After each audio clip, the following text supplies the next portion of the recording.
Iya, kita lanjutkan diskusi. Pemirsa, tadi disampaikan kita dengar jelas dari Pak Sudirman memunafikan bahwa Panji Gumilang tidak terafiliasi dengan EI. Bahkan Panji Gumilang pun dalam beberapa wawancara juga menafikan hal ini. Saya ingin dengar dari Pak Sukanto, ada memiliki bukti yang jelas mengenai hal ini, Pak? Bismillah, terima kasih. Terkait dengan permasalahan yang kita bicarakan hari ini, memang framingnya tidak bisa semata-mata hanya perkataan Panji Gumilang di media. Tapi memang harus dilihat secara mendasar dan secara umum bahwa ini ada terkaitan jelas antara dirinya sebagai pemimpin pesantren dan Panji Gumilang sebagai pemimpin NII.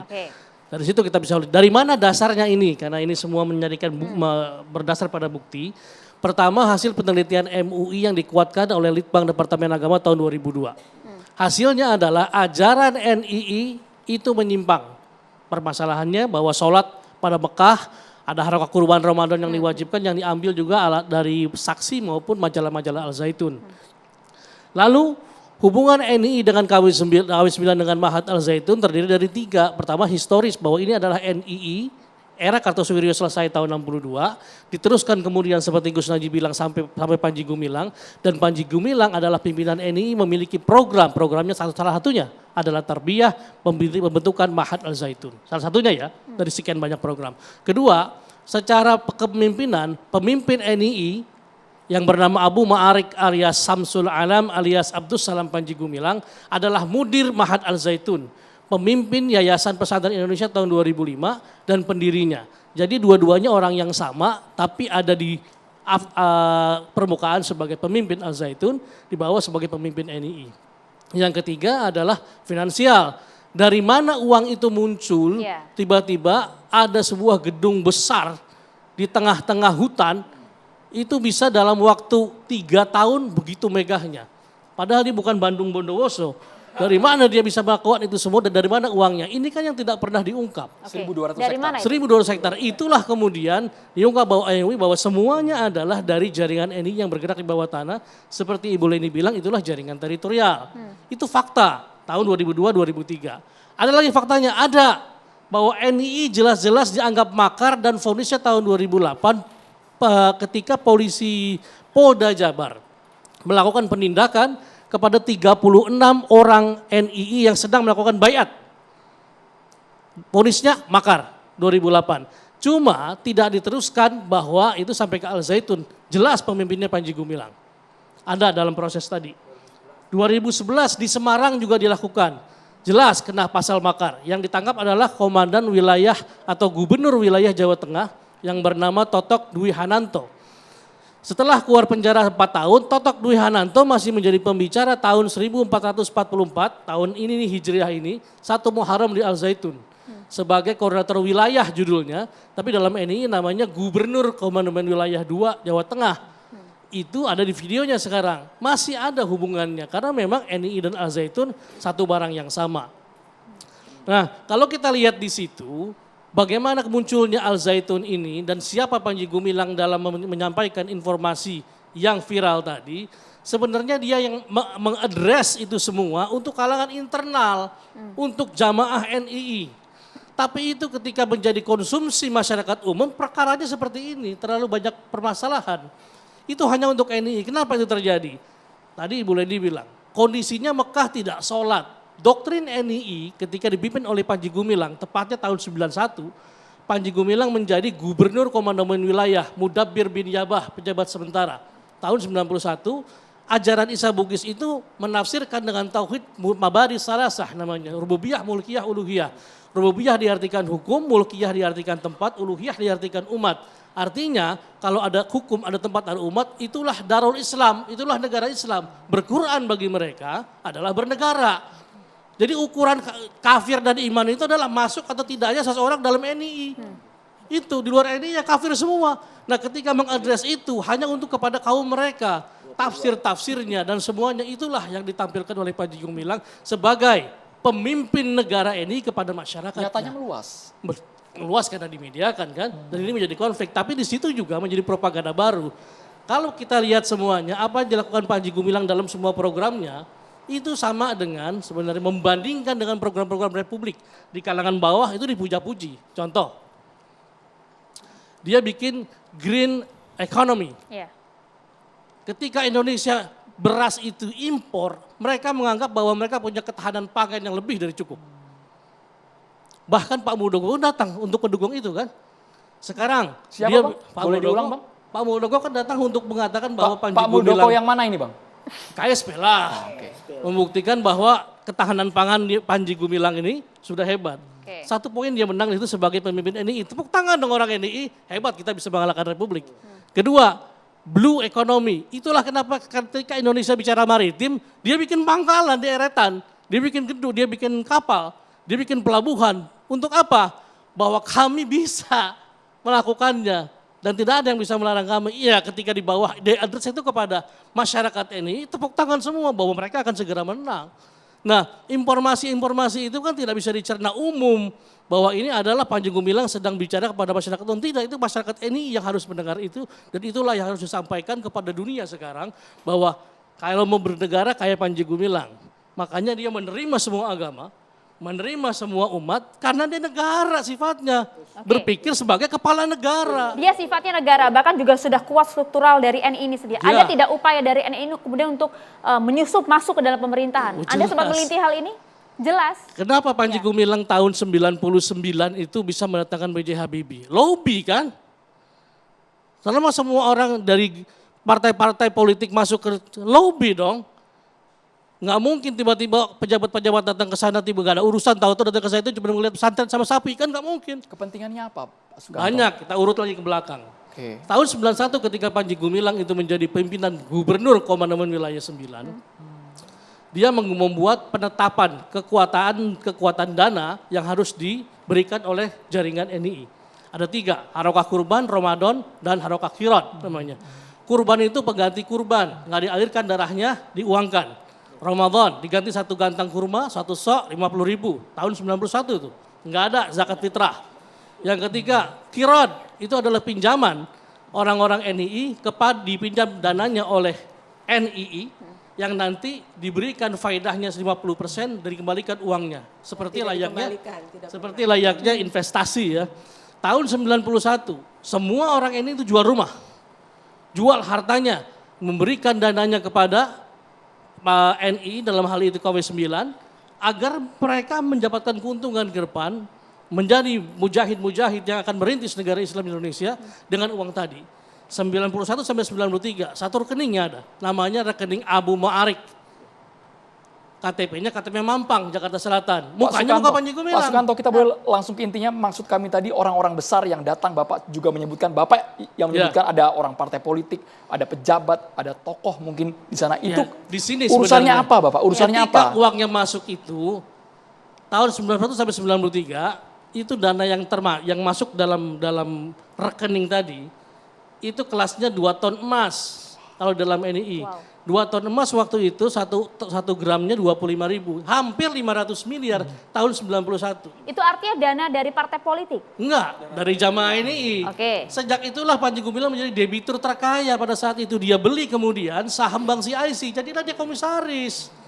Dia beli saham Texmaco 129 miliar. Dia beli AIDA dari bank-bank lain. Jadi semuanya Panji Gumilang levelnya langsung meningkat ketika dia menjadi komisaris Bank CIC. Duitnya kan banyak jadinya. Jadi orang-orang merapat. Nah merapat dong. Di sana Dia ada beli gula, di situ banyak tax- semut. Texmaco, kita lihat Texmaco pada saat itu. Dia bermain di bank. Dari Bank CIC hancur di Bank Senturi. Kan dia makin bagian dari direksi. Uang semuanya. Dia bisa membangun begitu rupa, uang diputar segitu rupa. Nah itu dari Bank Senturi ke Bank Mutiara. Bank Mutiara sekarang dibeli oleh Bank Jetras. Artinya dari awal ini pendanaan besar ini nggak ada yang dari luar negeri. Nggak ada yang dari usaha keras dan pekerja kerasnya Panji Gumilang. Dari jamaah NII yang itu kemudian dibelikan tanah 1.200 hektar. Di Indramayu, di Subang, di Sumedang, di Jakarta, di Rembang, di Trenggalek, di Caruban, dan di Jombang. Bahkan di Dumai, bahkan di Batam, sebagainya. 1.200 hektar. Kajian Bapak masih sangat dalam sepertinya, tapi kita harus melibatkan mahasiswa. Ya. Pak Sukanto, kami persilakan kepada Kita tahan mahasiswa di yang situ ingin dulu, bertanya Pak. langsung kepada narasumber kita. Silakan, perkenalkan nama siapa, dari mana? Langsung ke pertanyaan. Baik, perkenalkan nama saya Eril Wiranata dari mahasiswa ISIP Jakarta. Saya ingin menanyakan kepada Pak Sudirman. Sampai saat ini kan kita sudah tahu nih bahwa Panji Gumilang sudah melakukan di media sosial itu sudah tersebar bahwa dia melakukan dugaan kesesatan ya Pak. Namun mengapa Bapak terlihat seperti melakukan pembelaan terhadap dia? Padahal dia sudah melakukan sampai tadi kalau tidak salah Bang Novel itu mengatakan 17 dan sampai ditambahkan sampai 20. Iya, sampai 22. Sampai 22, antar nambah lagi. Iya. Mengapa sampai saat ini Bapak bilang bahwa Panji Gumilang tidak layak untuk dipidanakan? Padahal status tersangka sampai saat ini sudah ingin masuk ke ranahnya Jadi mungkin. penyidikan. Iya, penyidikan. Bagaimana gitu Pak? Terima kasih. Ya, terima kasih. Apa yang saya alami tidak seperti Bu Leni. Jadi tentu saja berdasarkan kacamata saya, berdasarkan pengalaman saya. Semua yang saya dengar itu tidak seperti yang saya lihat. Praktek-praktek itu saya tidak pernah lihat, Bu. Ya, kan begitu. Karena saya memang dari UIN dan saya ngajar. Nah, sesuai dengan apa yang Wallahualam, Pak. Iya, wallahu alam. Wallahualam. Allah yang Maha tahu, betul. Seperti itu. Ini sama-sama orang dalam tapi apakah beda gedung ini ya? Oh, beda ruang atau gimana nih? Saya nggak tahu ya Pak, karena saya sudah keluar dari sana gitu ya. Saya juga berani mengatakan bahwa yang di sana itu nggak akan pernah ada yang mau mengaku.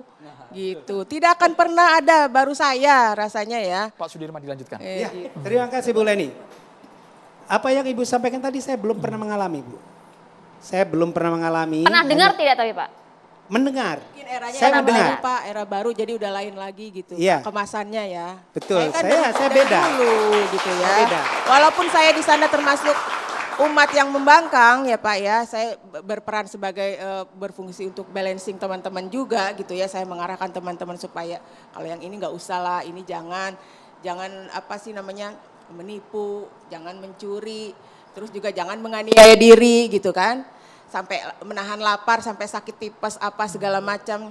Kemudian juga uruslah pernikahan supaya kamu juga aman dengan orang tua gitu ya. Sampai ke hal itu loh Pak, saya balancing tugasnya tuh, maksudnya tuh menugaskan diri gitu ya. Karena memang melihat semua itu janggal Pak. Tapi saya karena sayang dengan teman-teman saya gitu ya di sana. Dan sampai saat ini pun, kenapa saya sampai orasi, sampai podcast dan sampai mau maju ke sini, ke TV One? Ya karena saya sayang dengan teman-teman saya. Saya juga sayang dengan pengorbanan-pengorbanan yang sudah dilakukan untuk Indonesia Pak. Ya, jadi saya memang melihat covernya itu negara Islam Indonesia, tapi saya tidak memandang itu untuk Islam saja. Ya, Memang saya- untuk Indonesia gitu. Saya tengahi ini ya. Memang ada yang seperti Pak Sudirman.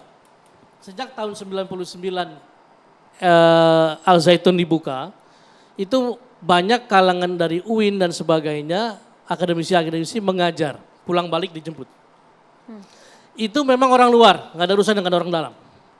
Tapi kalau pegawai, guru, tenaga pengajar, pembangunan, yang namanya eksponen, semuanya adalah pejabat-pejabat NII dari Jakarta yang kemudian dipindahkan ke sana dalam rangka melaksanakan program NII, karena itu Madinah Indonesia. Berarti sudah beradaptasi ya. Ya, tapi juga ada yang seperti Pak Sudirman. Saya Tidak tersentuh. bukan tidak tersentuh. Ini salah caranya Panji Gumilang untuk mengkaburkan permasalahan adalah ketika permasalahan Al Zaitun dikaitkan dengan NII. Di Al Zaitun nggak boleh ngomong NII, tapi di bawah ini semuanya adalah bicara Kita NII. berikan kesempatan kepada Pak Iya. Sudirman. Pak Betul Sudirman. begitu Pak Sudirman? Ya. Saya tidak paham karena saya sampai sekarang pun setelah selesai mengajar di sana karena saya tugasnya di Jakarta tidak pernah melihat itu, tidak pernah mendengar bahwa kemudian ada apa itu setoran, saya mendengar saja. Tapi saya pribadi memang tidak pernah mengalami itu Bu sampai sekarang. Tapi mendengar ya Pak ya? Mendengar. Ada isu-isu Slip seperti Seperti itu. yang gaji baru gimana saya Pak? dengar Slip dari Bu gaji? Leni sekarang. Slip gaji guru-guru di sana dipotongin kan Pak ya? Bapak tahu mungkin? Enggak tahu, enggak paham. Baik Bapak Ibu. Ternyata masih Karena banyak itu- teka-teki misteri di iya, Ponpes infak Al itu Zaitun. Catatan langsung. Demokrasi akan segera kembali sesaat lagi pemirsa.